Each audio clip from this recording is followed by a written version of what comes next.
Mateo estaba de pie en medio del patio, con el barro frío filtrándose en sus botas gastadas. El olor a tierra mojada y madera rota llenaba el aire. Un perfume fúnebre para la granja que había construido con sus propias manos y el sudor de su difunta esposa. Sobre él, un agujero irregular en el techo del granero parecía una herida abierta en el cielo gris indiferente de Sonora.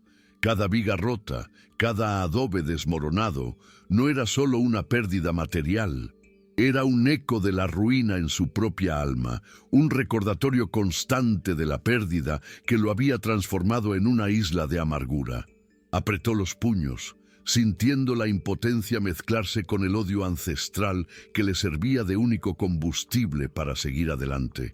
Un fuego que lo quemaba todo, incluso a sí mismo. Fue contra este desolado telón de fondo que una figura solitaria apareció en el horizonte, recortada contra la pálida luz de la tarde. No era un vecino, pues todos estarían preocupados por sus propias pérdidas. Al acercarse, los contornos se hicieron más claros y el corazón de Mateo se contrajo en un nudo de repulsión. Era un apache, delgado, casi esquelético, con la ropa hecha jirones y el pelo largo y enmarañado, pero caminaba con una rectitud que desafiaba su miserable condición. El hambre era visible en sus mejillas hundidas, pero sus ojos, oscuros y profundos, no imploraban piedad. Para Mateo, este hombre no era un hombre hambriento en busca de ayuda, era la encarnación de su mayor trauma. El rostro de las personas a las que culpaba por la emboscada que se había llevado a su amada. La desesperada necesidad de arreglar su rancho antes de la próxima lluvia libraba una feroz batalla contra el prejuicio visceral que le gritaba que disparara. El apache se detuvo a una distancia respetuosa. Su mirada recorrió los restos y luego se posó en Mateo, sin desafío, solo una evaluación silenciosa. El silencio entre ellos era denso, cargado con la historia de sangre y desconfianza que marcaba esta frontera. «¿Qué quieres aquí?», gruñó Mateo, su voz áspera como papel de lija. Quería que el hombre se sintiera pequeño, un intruso. El guerrero, sin embargo, solo inclinó ligeramente la cabeza. «Trabajo», dijo, la palabra saliendo con dificultad, como si su garganta hubiera estado seca durante días. «Comida». La simplicidad de la petición fue una bofetada en cara del complejo odio de Mateo. Su instinto fue gritar, enviarlo lejos, pero el agujero en el techo palpitaba como una advertencia. Otra tormenta lo dejaría sin nada. Con un suspiro lleno de asco y resignación, escupió al suelo. «Arregla el techo del granero. Un plato de frijoles y tortillas cuando termines. Nada más. Y si te veo mirando mi casa, o a mi hija, te mato ahí mismo». Sin responder, el hombre simplemente asintió. Mateo observó con recelo cómo el apache, a quien se negó a dar otro nombre que no fuera indio, comenzaba a trabajar. Esperaba ver una brutalidad torpe, la ineptitud de un salvaje, pero lo que vio lo desconcertó. El hombre se movía con economía de gestos, una eficiencia que denotaba toda una vida de trabajo duro y observación minuciosa. No se precipitó. Primero rodeó la estructura dañada, sus delgados dedos rozando la madera húmeda, sus ojos evaluando el ángulo de las vigas rotas, como un médico diagnosticando a un paciente herido. Separó lo rescatable de lo que era basura con asombrosa precisión. Mateo, apoyado en el marco de la puerta de su casa con los brazos cruzados, sintió una creciente irritación. La silenciosa competencia del desconocido era un insulto a su convicción de que esa gente solo era sinónimo de destrucción y caos. El sol de la tarde finalmente se abrió paso entre las nubes, convirtiendo el barro en una superficie pegajosa y proyectando un calor húmedo sobre el valle. El apache trabajaba incansablemente, con el sudor goteando por su frente y mezclándose con el polvo de su rostro. Fue entonces cuando una pequeña figura apareció en la puerta. Elena, de 8 años, y con los ojos grandes y curiosos que había heredado de su madre, sostenía una taza de barro llena de agua fresca. Había observado desde la ventana, viendo los esfuerzos del hombre bajo el sol, y en su inocencia no vio ningún enemigo, solo un ser humano sediento. Con pasos vacilantes, cruzó el patio, rozando el barro con el dobladillo de su sencillo vestido. Se detuvo a pocos metros del desconocido y extendió una mano temblorosa, ofreciéndole el agua. Mateo, que la observaba desde el porche, sintió que se le helaba la sangre. Un rugido de pánico y furia le subió a la garganta. «¡Elena, adentro, ya!». El grito de Mateo cortó el aire, cargado de una amenaza que conocía bien. Su mirada pasó de la niña asustada al ranchero, y por un instante el abismo de odio entre ellos pareció insalvable. Pero el apache no mostró ni ira ni miedo. Volvió a mirar a Elena y, en lugar de aceptar el agua, inclinó la cabeza en un gesto lento y respetuoso. Una inesperada suavidad tocó sus rasgos endurecidos, y sus labios se movieron en un susurro apenas audible. Un agradecimiento que no necesitaba sonido para ser entendido. Rechazó el agua para no causarle problemas a la niña. Elena, con lágrimas en los ojos, dejó la taza sobre una roca y corrió adentro.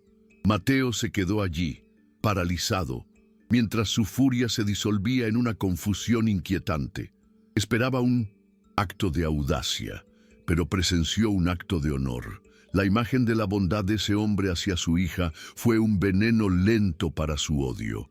En los días siguientes, un tenso silencio se cernía sobre el rancho. Mateo intentaba mantenerse ocupado con otras tareas, reparar cercas lejanas, alimentar al ganado, cualquier cosa para evitar la llegada del apache. Sin embargo, su atención se centraba constantemente en el techo del granero. Observaba desde lejos, subrepticiamente, y lo que veía seguía, erosionando sus certezas. El hombre, a quien Elena ahora llamaba en secreto el trabajador silencioso, no se limitaba a clavar tablas. Bajaba a la orilla del arroyo y regresaba con puñados de una resina oscura que extraía de los pinos. Mateo lo vio mezclar la savia con arcilla y fibras vegetales, creando una pasta espesa e impermeable. Con esta mezcla, no solo rellenaba los agujeros, sino que sellaba cada grieta, cada junta, con la paciencia de un artesano. Era una técnica que Mateo nunca había visto, una sabiduría nacida de la tierra que prometía una resistencia muy superior a la de su propia y apresurada carpintería. La presencia de Elena era un contrapunto constante a la amargura de Mateo. Parecía orbitar alrededor del apache, manteniendo la distancia de seguridad impuesta por su padre, pero sus ojos no se apartaban de él. Un día, mientras el hombre bajaba del tejado a buscar más provisiones, ella dejó una manzana en la misma roca donde había dejado el agua. Él la recogió, miró hacia la ventana donde se escondía la niña y la levantó en un gesto de agradecimiento antes de darle un mordisco. Para Mateo, estos pequeños intercambios eran como finas agujas que perforaban la armadura de sus prejuicios. Su interacción carecía de palabras, pero estaba llena de comunicación pura, un puente de inocencia y respeto construido sobre el abismo de su resentimiento. Se encontraba dividido entre el deber de proteger a su hija del enemigo y la incómoda verdad de que, en ese momento, el único peligro real parecía emanar de su propio corazón endurecido. El trabajo del tejado estaba casi a la mitad, y la estructura remendada ya parecía más sólida que la original. Una noche, sin poder dormir, Mateo salió al patio a la fresca luz de la luna. Contempló la obra del apache. La mezcla de resina y arcilla brillaba tenuemente, como una cicatriz bien cuidada. Recordó haber construido ese granero con su esposa, riendo mientras levantaban las vigas, soñando con sus hijos correteando en él. Ahora, un extraño, un enemigo, reconstruía ese sueño con un cuidado que rayaba en la reverencia. Una oleada de vergüenza lo invadió, caliente y desagradable. Durante años había dejado que la granja se deteriorara junto con su alma, permitiendo que el dolor se convirtiera en excusa para el abandono. El apache, con sus manos callosas y el estómago vacío, honraba el legado de su esposa más que a sí mismo. El pensamiento era tan insoportable que lo ahogó en un trago de mezcal. El alcohol le quemaba la garganta, pero no lo suficiente como para borrar la incómoda verdad que comenzaba a arraigarse en su pecho. Nakai, como llamaban al guerrero, resbaló en el barro traicionero. Mateo, que estaba cerca, actuó por puro instinto. Agarrándose a la base de la escalera para no caerse, sus manos tocaron las botas gastadas del apache. Por un segundo, sus ojos se encontraron. No había gratitud en los ojos de Nakai, ni ira en los de Mateo. Solo hubo un reconocimiento crudo, una admisión tácita de su interdependencia. En ese breve instante no eran ranchero e indio, opresor y oprimido. Eran solo dos hombres, uno en lo alto de una escalera destartalada y el otro en el suelo, ambos a merced de la gravedad y de un techo que necesitaba ser reparado antes de que el cielo volviera a caer sobre ellos. Mateo soltó la escalera bruscamente, como si hubiera tocado fuego, y se apartó, con el corazón martilleándole las costillas. El sol de la tarde proyectaba una luz dorada y polvorienta sobre el patio, creando una falsa sensación de paz. Elena, aburrida dentro de casa, se deslizó al granero, atraída por el sonido rítmico del martillo de Nakai en el tejado. No le interesaba el trabajo, sino una camada de gatos asilvestrados que se habían escondido en una pila de heno viejo. Con risitas ahogadas se escabulló entre las sombras, ajena al peligro que la rodeaba. Sobre ella, una de las vigas de soporte principales, empapada por la tormenta y agrietada en su base, crujía con cada impacto del martillo. Mateo, afilando un cuchillo en el porche, la observaba de reojo. Una parte de él quería gritarle que se fuera, pero otra, exhausta por la vigilancia constante, simplemente la dejó en paz. Fue un lapsus de juicio nacido del agotamiento emocional, un momento de calma antes de la catástrofe inminente. El sonido llegó de repente, no un crujido, sino un chasquido agudo y definitivo, como un hueso rompiéndose. La enorme viga de madera cedió. Mateo levantó la vista y vio la masa, oscura, cayendo en picado hacia el lugar exacto donde Elena yacía, agachada y sonriéndole a un gatito. El tiempo pareció ralentizarse. El mundo de Mateo se redujo a esa imagen aterradora. Su hija, la viga, la muerte inminente. Abrió la boca para gritar, pero no salió ningún sonido. Tenía los pies clavados en el suelo, paralizado por el mismo horror que lo había perseguido desde la muerte de su esposa. Pero Nakai no dudó. Como un relámpago, se lanzó desde el borde del tejado, aterrizando de pie en el suelo de tierra, y en dos largas zancadas se zambulló en el granero. Empujó a Elena con fuerza, poniéndola fuera de peligro un instante antes de que la viga se estrellara contra el suelo, con un estruendo ensordecedor que sacudió toda la granja. El polvo descendió lentamente como una cortina de ceniza sobre la escena. El silencio que siguió al estruendo fue más ensordecedor que cualquier grito. Mateo permaneció paralizado en el porche, con el corazón como un pájaro atrapado en su caja, en torácica, latiendo desbocado. Sus ojos, abiertos por el horror, vieron a Elena levantarse, su pequeño rostro manchado de polvo y lágrimas, pero entero, ileso. Un sollozo de alivio escapó de sus labios. Entonces su mirada se desvió hacia la otra figura, que luchaba por levantarse de entre los escombros. Nakai, el hombre al que despreciaba, el indio, el enemigo. Allí estaba, con un profundo corte en el antebrazo del que empezaba a manar sangre, manchando el polvo de su piel. En ese instante el guerrero apache se desvaneció, y en su lugar surgió la de un improbable y polvoriento ángel guardián. El muro de odio que Mateo había construido alrededor de su corazón durante años no solo se quebró, ella implosionó, reducida a polvo como la viga podrida en el suelo del granero. Se movió, lentamente al principio, luego casi corriendo, cruzando el patio en pocas zancadas. Ignoró a Helena, que corrió a sus brazos, y fue directo hacia Nakai.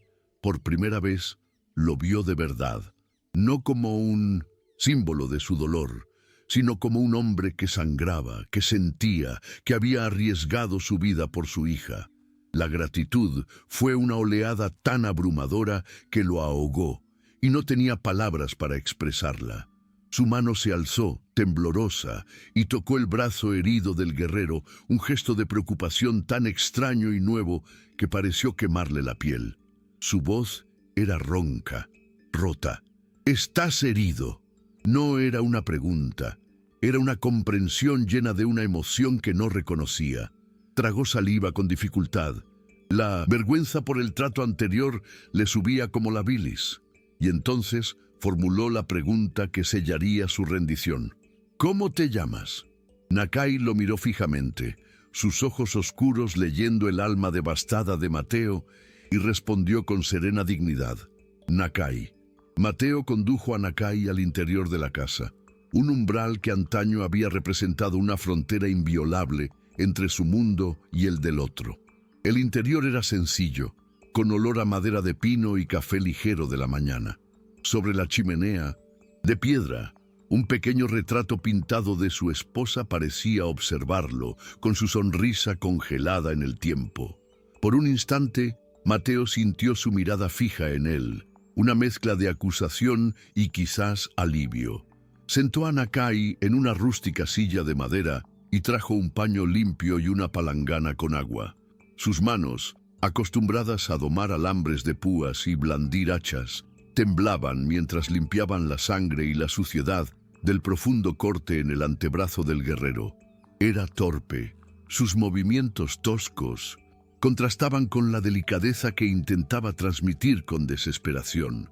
Helena observaba desde un rincón, en silencio, comprendiendo con la sabiduría de los niños la magnitud de aquel momento. El odio de su padre se estaba borrando junto con la sangre del hombre que la había salvado. Tras vendarse el brazo con un trozo de lino arrancado de una sábana limpia, Mateo entró en la cocina sin decir palabra. El sonido de la leña al añadirse a la estufa y el olor a comida calentándose pronto llenaron la pequeña habitación. Un aroma a normalidad en un día extraordinario. No sirvió un plato de sobras afuera, en el polvo. Puso la mesa, 3 cubiertos. Colocó un plato humeante de estofado de res con papas, frijoles y tortillas calientes frente a Nakai y se sentó frente a él. La comida, un acto tan mundano, se convirtió en el único idioma que Mateo podía hablar. Una ofrenda de paz, una disculpa, un pacto de gratitud.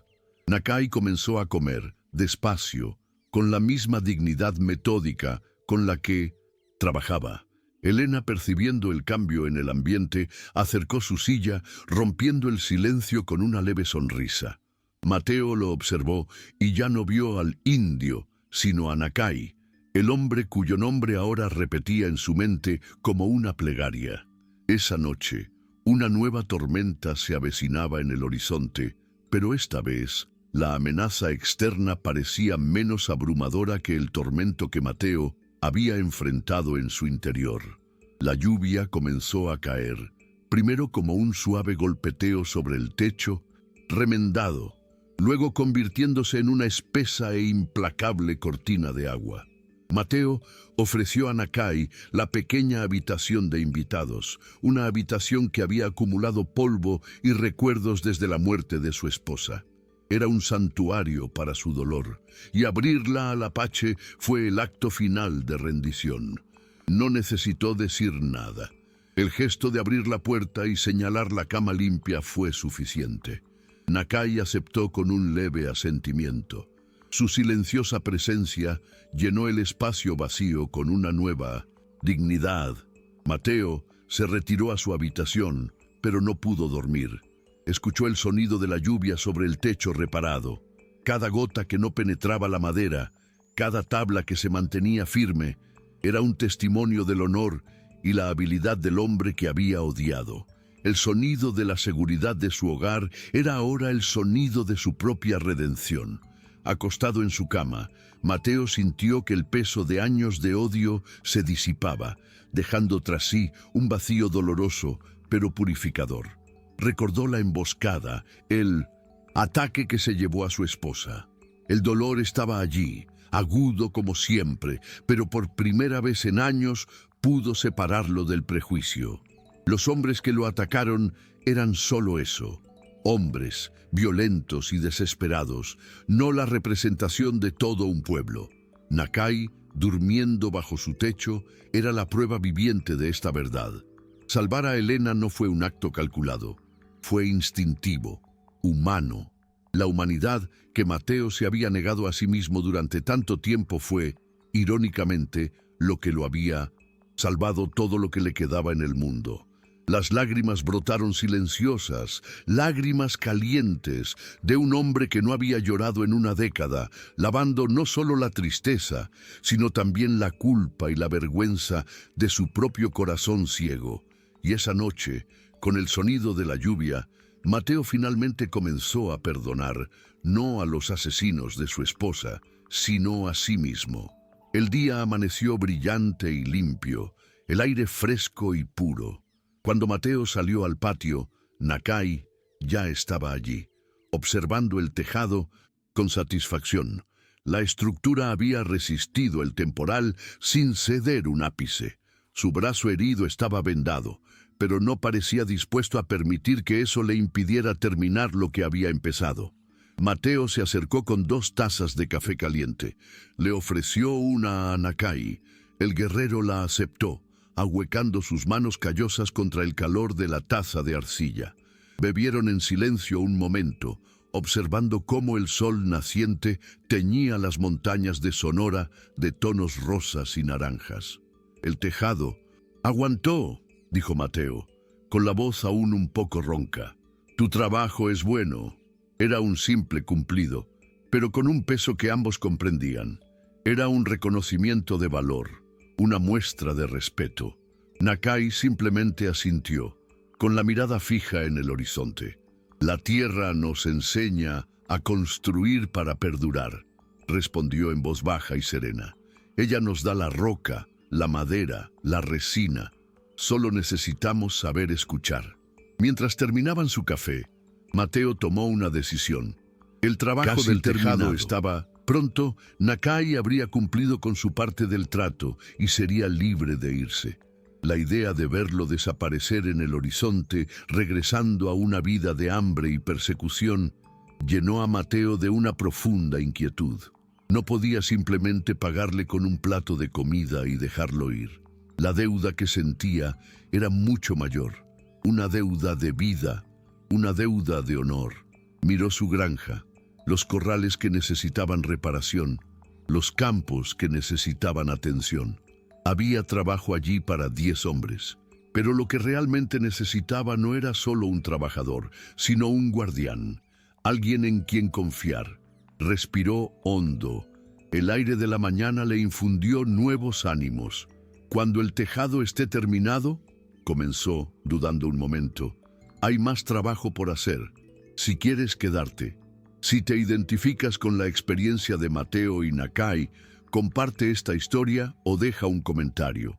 Tu apoyo nos ayuda a compartir más historias sobre cómo la empatía puede transformar vidas, incluso en las circunstancias más difíciles. Nakai no respondió de inmediato a la oferta.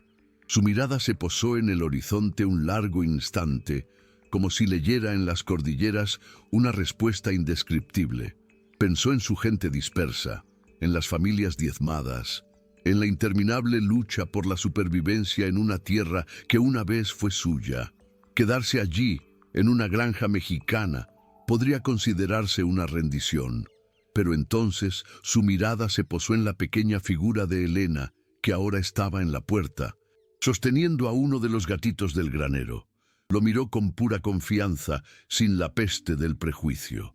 Quedarse allí no era rendirse, era elegir la vida, era honrar el futuro, encarnado en ese niño, en lugar de permanecer encadenado a un pasado de pérdida.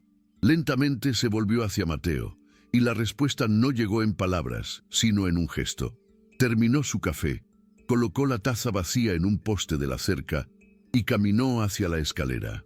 La subió y cogió el martillo. El ritmo constante y rítmico comenzó de nuevo, un sonido que ahora significaba más que una reparación.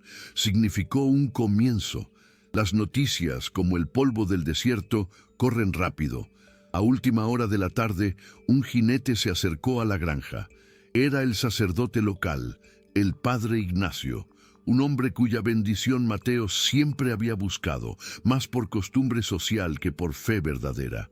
El sacerdote desmontó, con su rostro normalmente sereno contraído en una expresión de preocupación y desaprobación.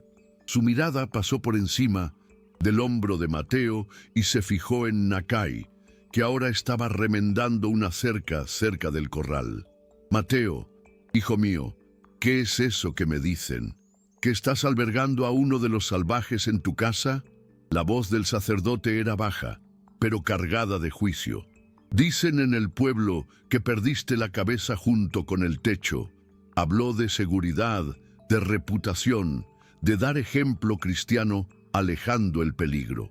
Eran las mismas palabras que el propio Mateo habría usado una semana antes. Pero ahora huecas, sonaban hipócritas.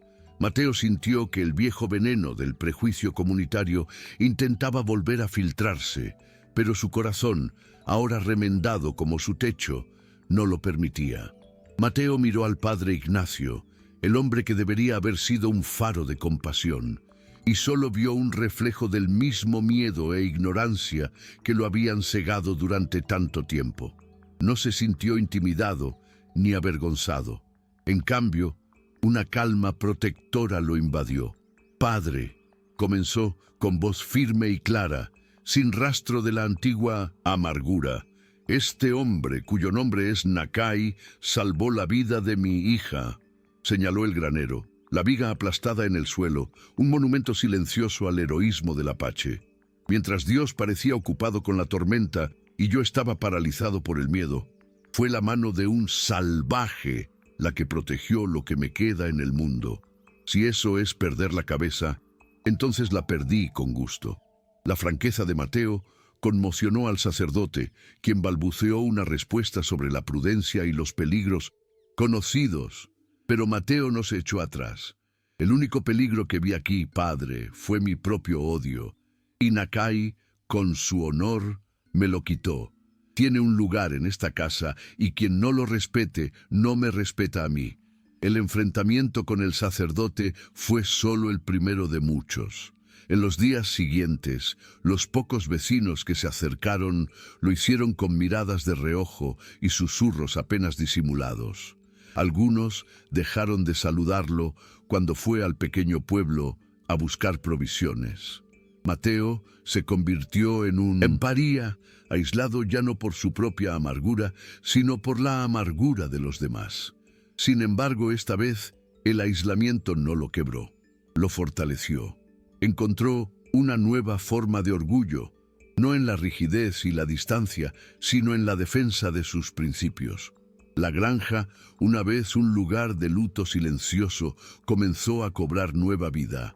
Bajo la silenciosa guía de Nakai, no solo repararon lo que estaba roto, sino que comenzaron a construir.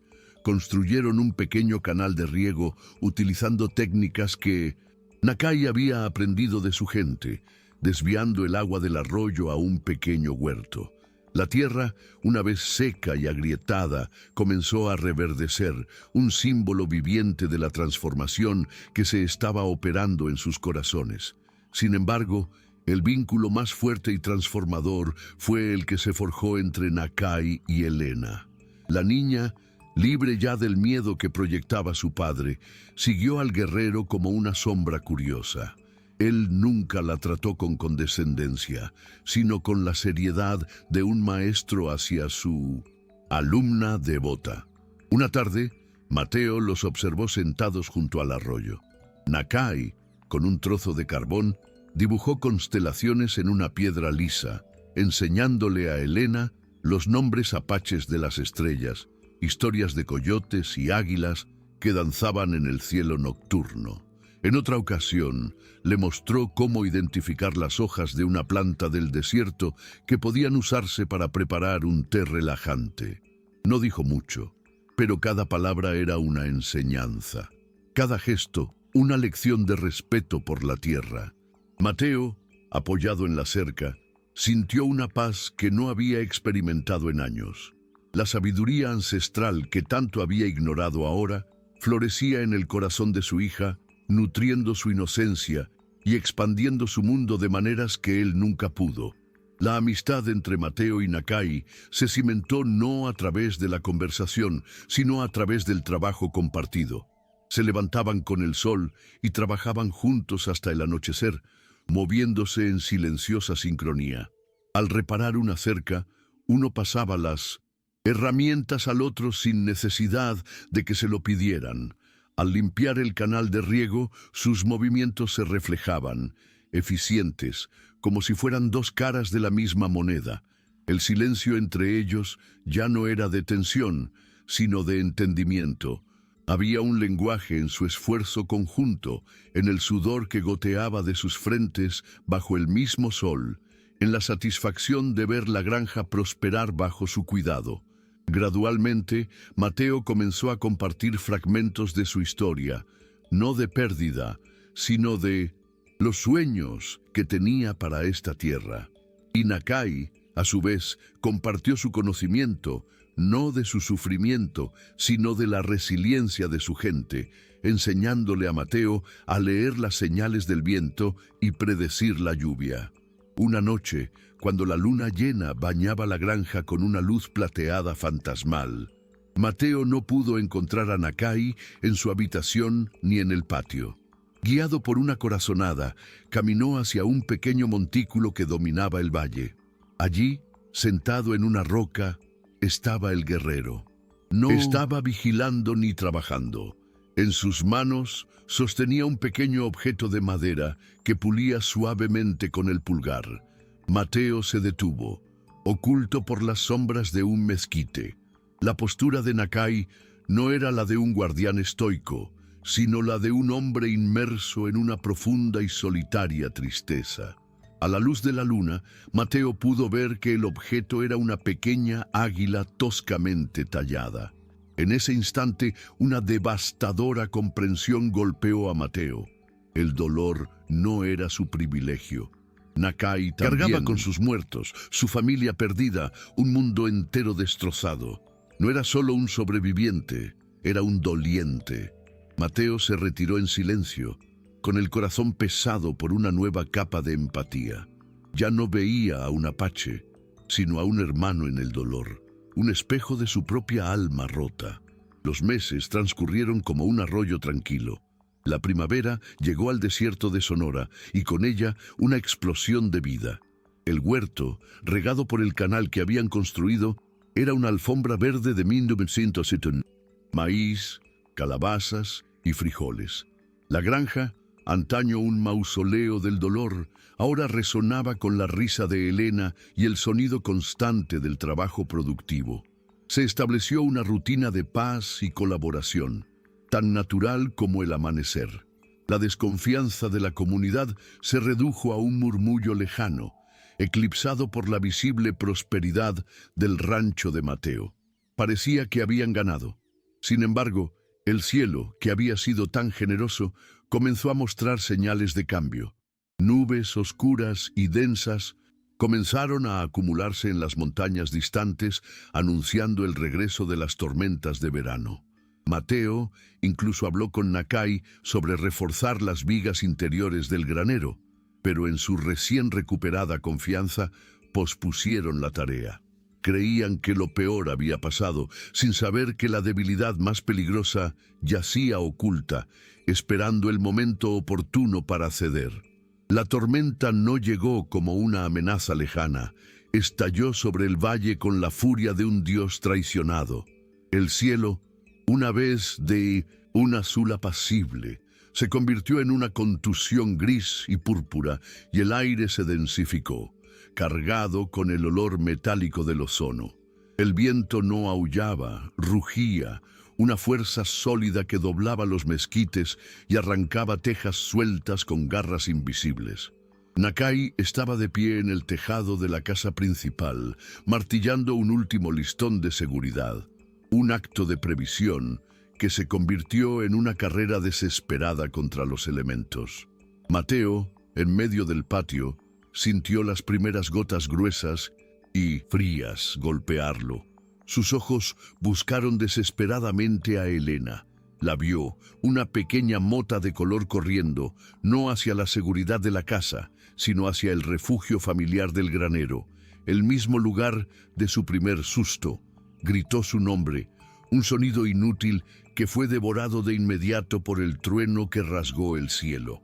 La puerta del granero se cerró detrás de ella, y un pánico helado, un recuerdo muscular de impotencia, comenzó a recorrer la columna de Mateo.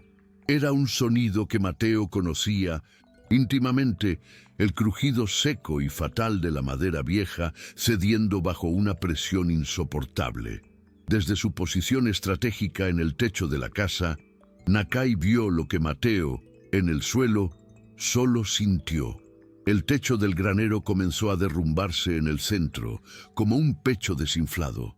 Para Mateo, el tiempo se hizo añicos. La imagen de la estructura derrumbándose se superpuso con el vívido recuerdo de la emboscada, el caos, el rostro de su esposa desapareciendo entre el polvo y la sangre. Sus pies se hundieron en el barro como raíces podridas. Un grito silencioso se atascó en su garganta. Era una estatua de terror, prisionero de su propio pasado. Pero Nakai no tenía tiempo para el pasado. Con una fluidez que desafiaba la gravedad y el pánico, saltó. Aterrizó en el suelo empapado con un impacto sordo y sin perder un solo segundo, corrió hacia la oscura boca del granero. Se zambulló en la estructura desmoronada, un borrón de movimiento y propósito, y empujó a Elena con una fuerza desesperada. Un segundo antes de que el mundo de vigas y adobe se derrumbara sobre sí mismo con un rugido ensordecedor, tragándolo en polvo. El mundo volvió al silencio, roto solo por el sonido de la lluvia incesante y los sollozos aterrorizados de Elena, que yacía en el barro. La parálisis de Mateo se hizo añicos. Impulsado por la adrenalina y un terror abrumador, corrió no hacia su hija, sino hacia la montaña de escombros que había sido su granero. ¡Nakai! Su grito rasgó el aire, una súplica desesperada al cielo y a la tierra.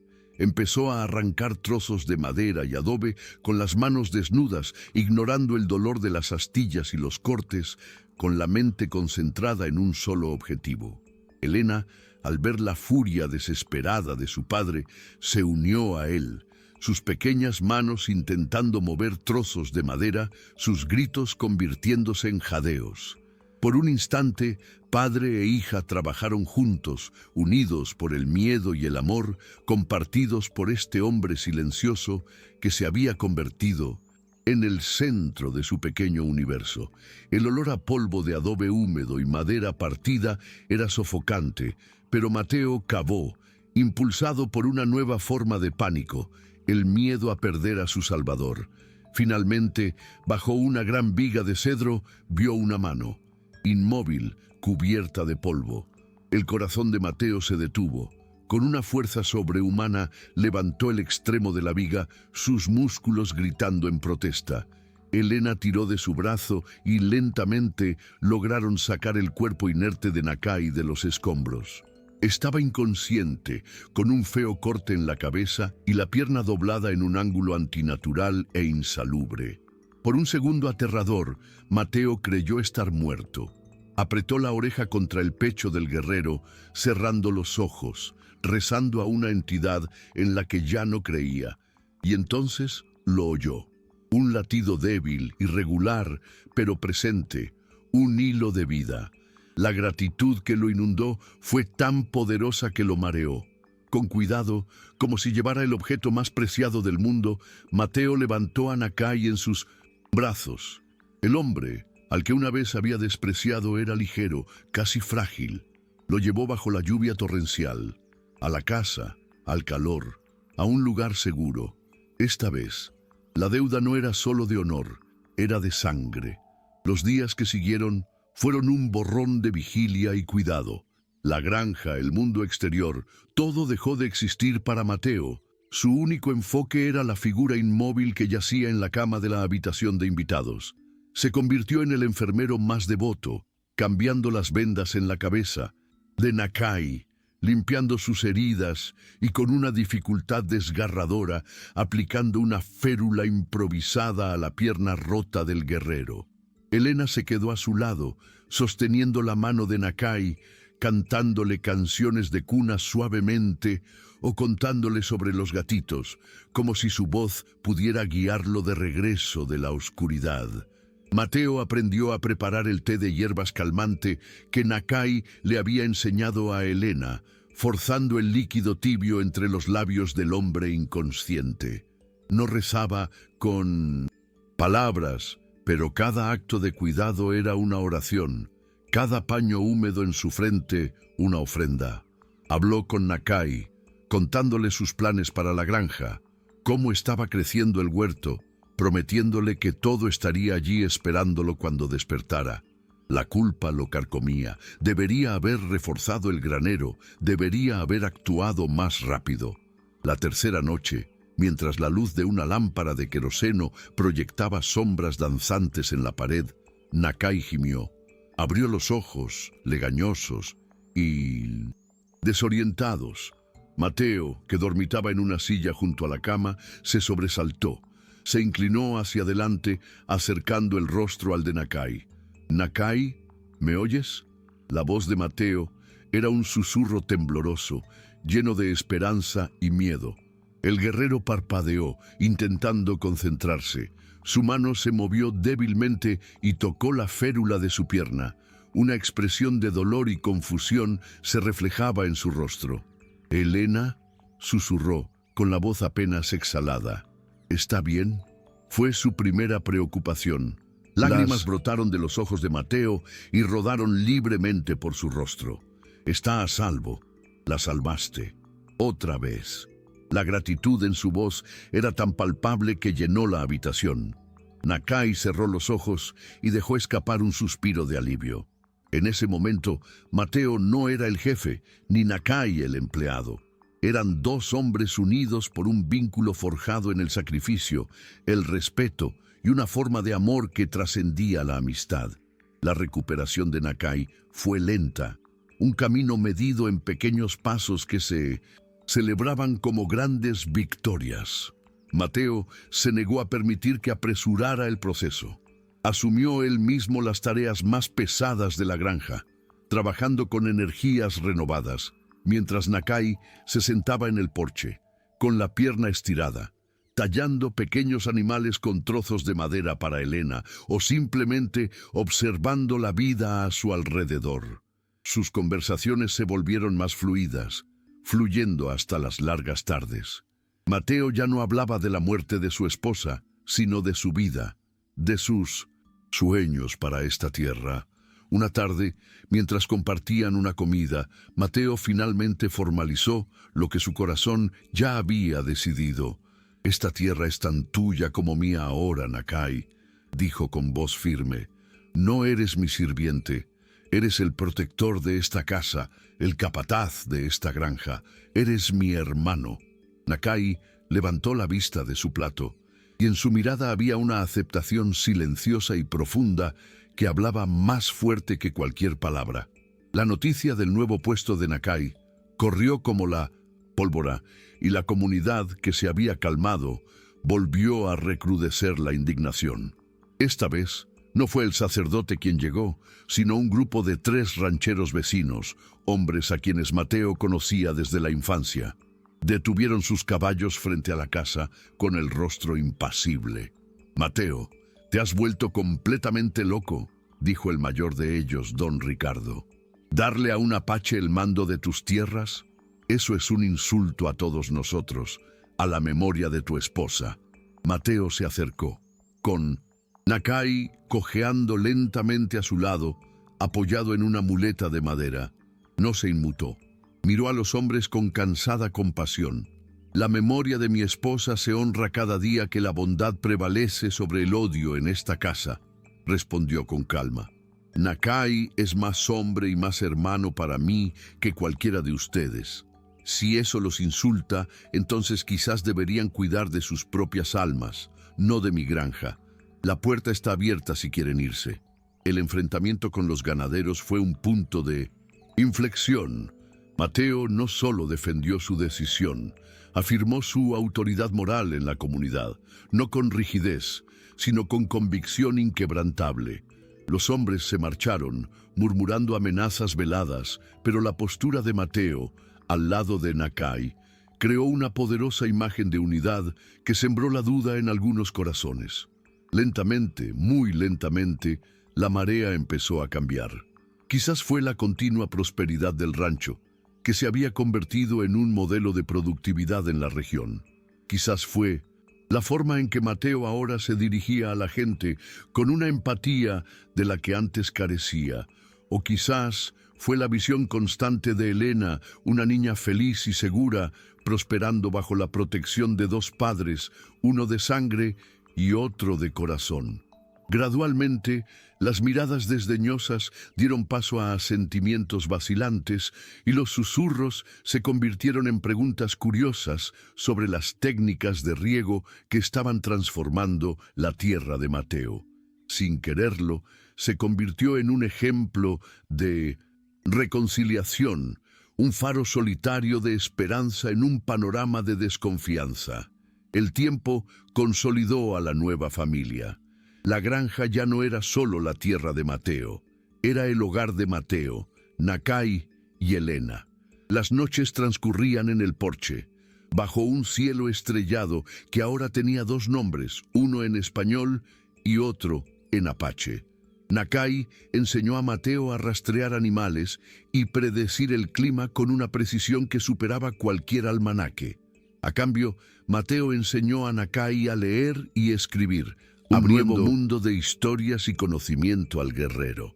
Elena se movía entre sus 2 mundos con la facilidad de un pájaro, absorbiendo la fuerza de uno y la sabiduría del otro.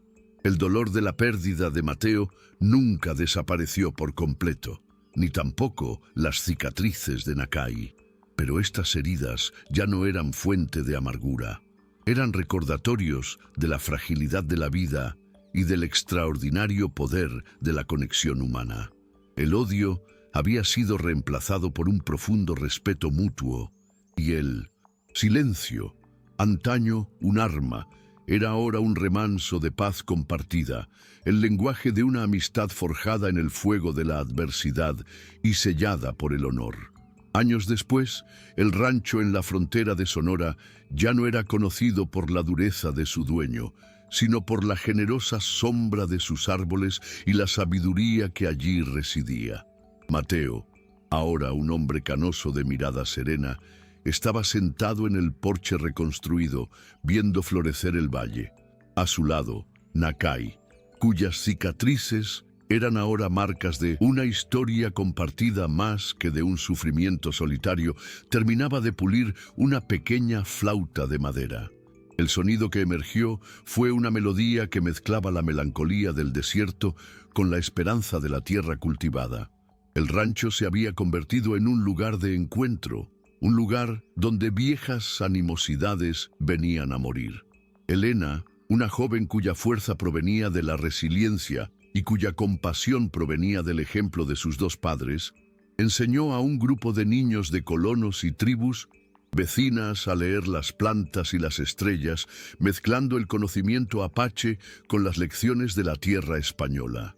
El legado de Mateo no se mediría en acres, pero en el puente que él, con la ayuda de un hermano improbable, se atrevió a construir sobre el abismo del odio, demostrando que la humanidad es tierra fértil que solo necesita una semilla de respeto para florecer. Si este viaje de transformación y reconciliación te ha inspirado de alguna manera, ayúdanos a llevar más historias como esta a quienes necesitan luz. Suscríbete a nuestro canal para no perderte ninguna historia y comparte este video para que el mensaje de que la empatía puede sanar las heridas más profundas llegue al mundo.